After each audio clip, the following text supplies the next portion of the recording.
Welcome to the Venafi CISO podcast, where we get insights and viewpoints from Tammy Moskites, Venafi CISO and CIO.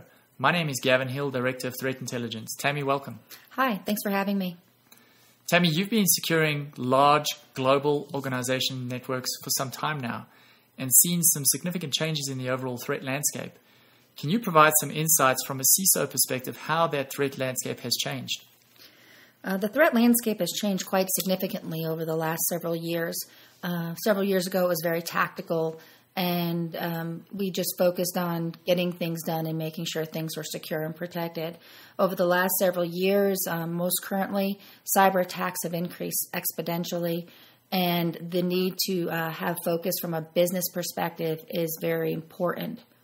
Also, the increase of the ability to talk to the board of directors. In the past, you might have gone to the board of directors annually and gave an update on what the security posture was, and usually at the very end of the meeting. Now you're usually the second topic of conversation. They talk financials first, and then they want to know about the cyber landscape of the company. That's interesting. So it's moved all the way up from a priority perspective, I'd say, in an agenda perspective, in the board of directors meetings?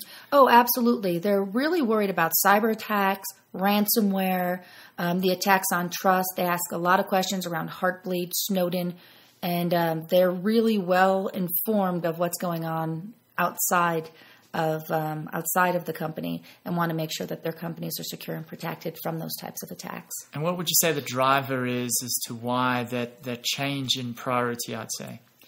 Well, it's becoming, the attack vector is becoming impactful not just on breaking a few computers, right? It's more around brand and reputation as well. Mm-hmm. They don't want to have their brand or reputation impacted or potentially their intellectual data stolen. So from a key and certificate perspective, you mentioned examples like Heartbleed and Snowden, which we all know. Those were all trust-based attacks, I'd say. Mm-hmm. Is that becoming more, I'd say, at the forefront of board of directors' minds? Oh, absolutely. They're really wanting to understand how attacks on trust can impact the company as a whole.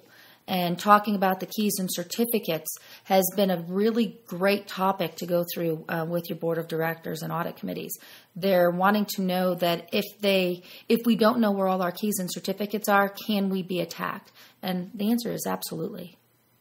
Well, Tammy, thanks again for your valuable insight on this topic today.